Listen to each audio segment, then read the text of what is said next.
Halo, selamat pagi, selamat siang, selamat sore, selamat malam buat rekan-rekan semua. Semoga sehat selalu. Kita akan melanjutkan pembahasan kita untuk mata kuliah mekanika. Kemarin kita membahas mengenai mekanika Newton dan pada pertemuan kali ini kita akan membahas mengenai osilasi. Bab osilasi ini akan dibagi menjadi 4 subbab dan untuk video kali ini kita hanya akan membahas mengenai gaya balik linear gerak harmonik. Jadi berbicara mengenai osilasi ya, osilasi itu biasa kita temukan dimanapun, bahkan dari detak jantung kita itu berosilasi. Suara menjalar itu juga suara itu kan gelombang mekanik ya, dia juga berosilasi. Kemudian ketika ada gempa bumi contohnya, karena saya orang geofisika ya, itu juga menjalar melalui bumi itu sebagai gelombang mekanik. Jadi osilasi ini penting bagi kehidupan kita. Kita bisa temukan fenomena osilasi ini di mana saja. Biasanya osilasi ini bisa kita gambarkan ya, atau kita ilustrasikan itu sebagai sebuah sistem pegas dan massa. Untuk model yang paling simpel, ketika kita ingin memodelkan gerak harmonik yang paling sederhana, itu kita bisa punya sebuah model. Contohnya kita punya tembok di sini misalnya di sebelah kiri, kemudian ada lantai di bawahnya, dan pada suatu lokasi ya kita punya sebuah massa.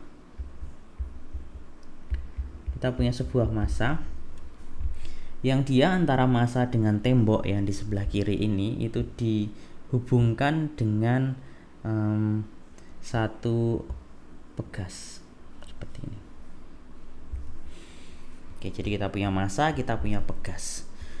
Nah, mungkin kita sudah cukup familiar dengan persamaan yang biasanya mengontrol pegas ini. Kita biasa mungkin sering mendengar K sebagai konstanta pegas ya, kalau dirumuskan gitu kan, Fx itu sama dengan minus Kx. Dan sesuai dengan definisi bahwa di sini gaya itu adalah turunan dari energi potensial terhadap jarak. Ini malah saya tulisnya terhadap waktu, ini salah, ini harusnya terhadap jarak.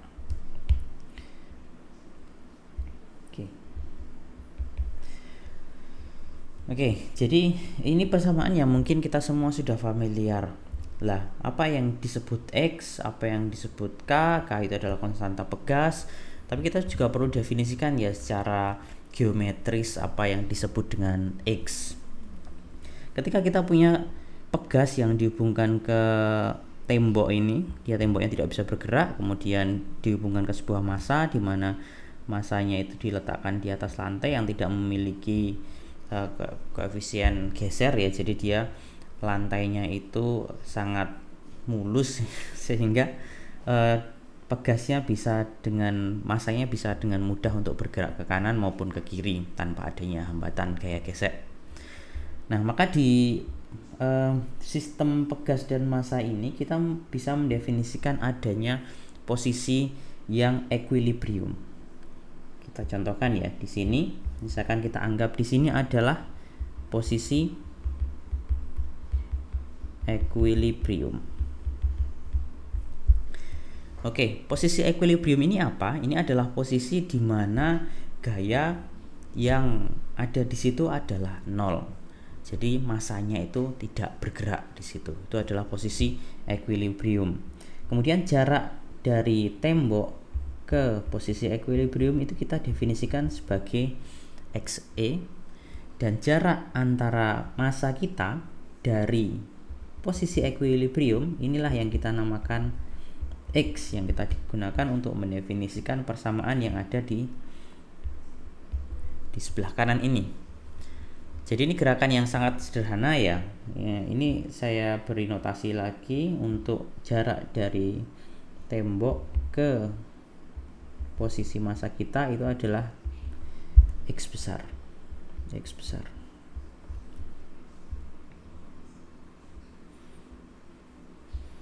Oke, Ini kita sudah sering melihat ini persamaannya kemungkinan besar, sehingga ketika kita tahu juga bahwa menurut hukum Newton yang kedua itu f x itu adalah m x double dot ya, karena dia x double dot itu adalah percepatan, sehingga kita bisa menuliskan persamaan geraknya menjadi sebagai berikut. Karena fx itu sama dengan mx, sehingga kita bisa menuliskan bahwa persamaan geraknya itu adalah mx double dot sama dengan minus kx, atau bisa juga kita tuliskan sebagai mx double dot plus kx sama dengan 0. Sama saja kan, kita hanya memindah dari ruas kanan menjadi ruas kiri. Kemudian ketika kita bagi semua ruas ini dengan m, maka kita akan mendapatkan sebuah persamaan diferensial sebagai berikut. X double dot, dia m nya hilang kan karena dibagi m, kx itu menjadi k per m dikalikan x sama dengan 0. Persamaan ini adalah persamaan diferensial ya, persamaan diferensial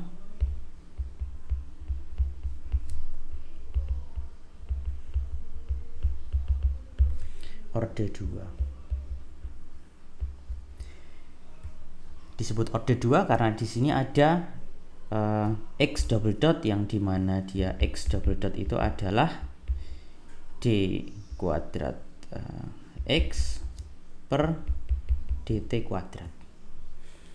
Oke, ada banyak cara untuk mencari solusi dari persamaan diferensial ini. Namun salah satu solusinya yang akan saya sampaikan di sini itu adalah solusinya cukup elegan ya, karena dari persamaan diferensial ini ternyata solusinya itu adalah x sama dengan a sinus omega 0 dikalikan t plus v0 di sini. Nah, ini kan persamaannya ternyata persamaan sinusoidal ya. Nah, kita bisa tidak membuktikan bahwa solusi ini adalah solusi dari persamaan diferensial yang di atas. Nah, kita bisa membuktikan solusi ini adalah solusi persamaan diferensial yang di atas.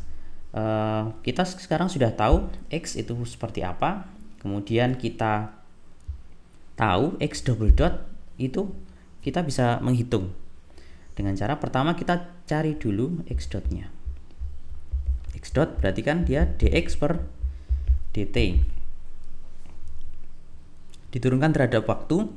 Di bagian di luar sini hanya ada konstanta a, sementara di dalam sinus itu hanya ada satu yang berhubungan dengan t, yaitu omega 0 t, omega 0 dikalikan t, sehingga ini bisa kita keluarkan omega 0 nya, omega 0 dikalikan a dikalikan sinus, kita turunkan menjadi cosinus omega 0 t plus v0. Nah, kita bisa menghitung x double dot dengan cara x dot diturunkan lagi terhadap waktu. Nah, ini mirip dengan yang di atas, hanya karena tadi ini cosinus, kita turunkan lagi menjadi minus sinus. Sementara omega 0 t ini sama, omega 0 nya keluar, sehingga ini menjadi minus omega 0 dikalikan omega 0 dikalikan a, yang tadinya cosinus menjadi sinus omega 0 t plus v0. Nah, kita punya x double dot, kita punya x. Coba kita susun lagi persamaan diferensial yang di atas itu tadi. X double dot berarti tadi kita tulis ulang ya, x double dot plus k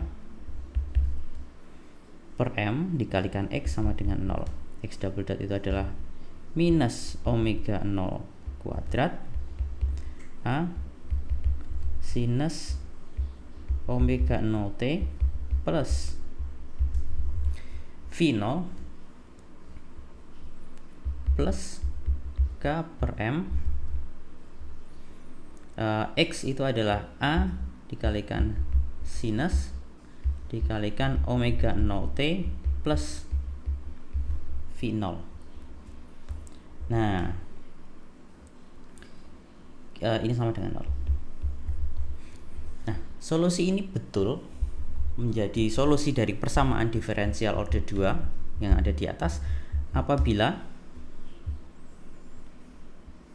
omega 0 kuadrat adalah K per M atau omega 0 adalah akar dari K per M. Nah, apabila kita hanya menilik kepada persamaan sinusoidalnya, ini kan persamaan sinusoidal standar ya. Omega 0 di sini itu berkorespondensi dengan apa?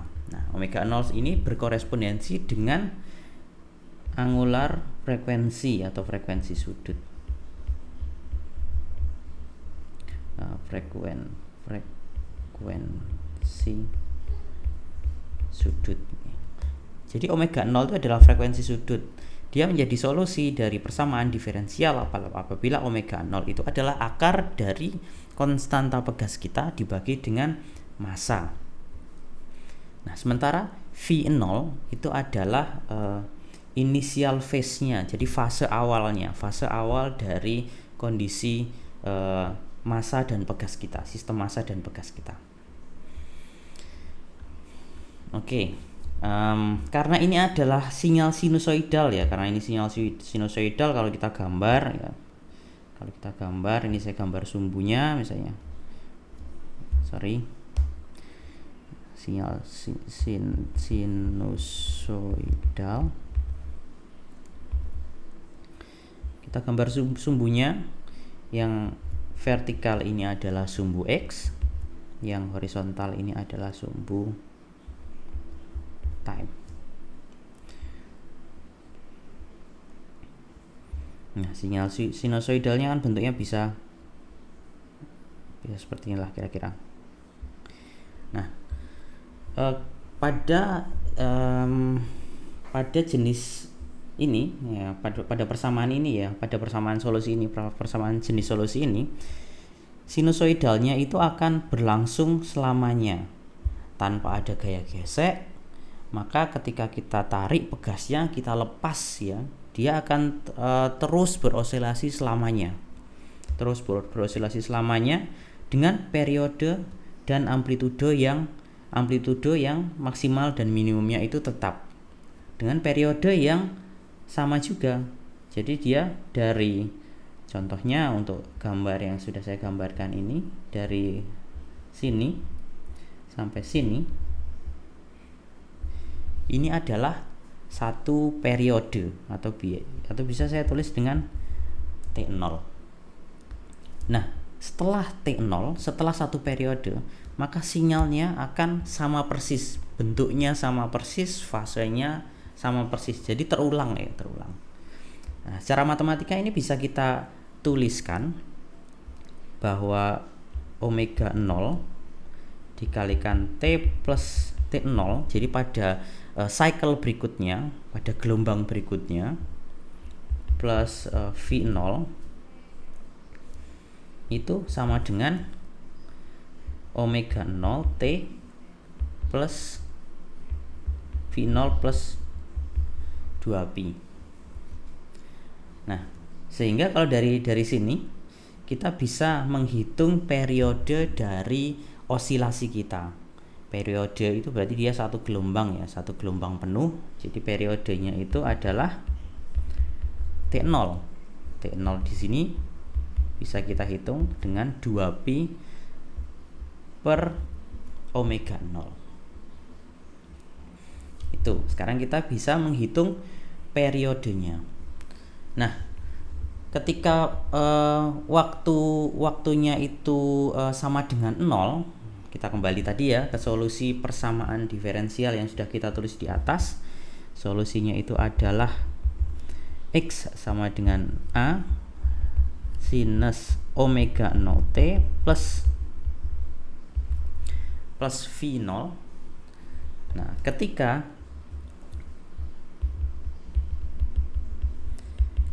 T itu sama dengan 0,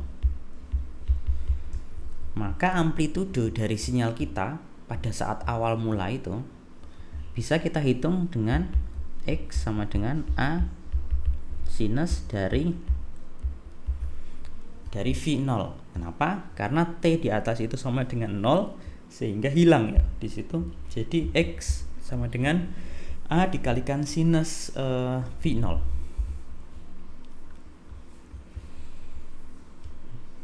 Oke. Nah, ini kita sudah bisa menghitung V0-nya. Kemudian kita juga ingin tahu ya dari sini ya.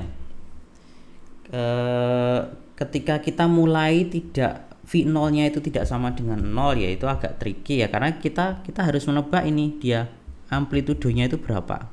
Di sini tuh A-nya itu berapa. Karena A di sini, A yang ada di persamaan kita itu adalah amplitudo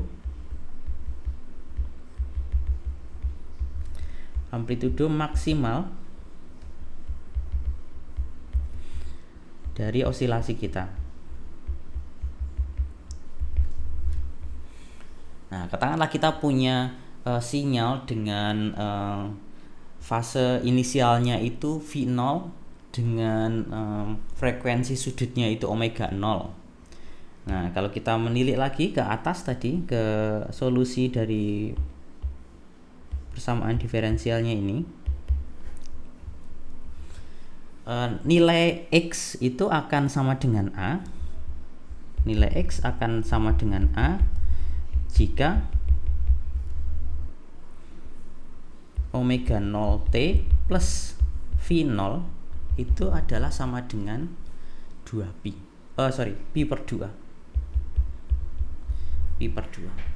Kenapa? Karena sinus dari pi per 2 itu adalah 1. Sehingga kalau sinus pi per 2 1, maka X menjadi sama dengan A.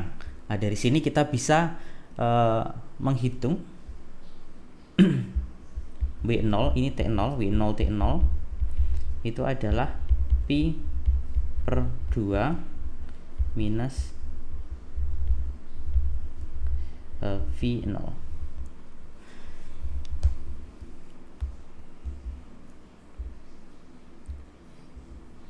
Oke.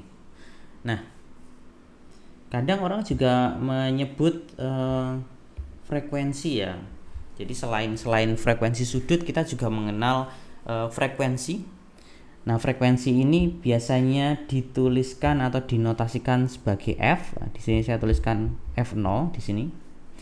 Di mana F0 itu hanya inverse dari periode kita. Jadi seper periode kita.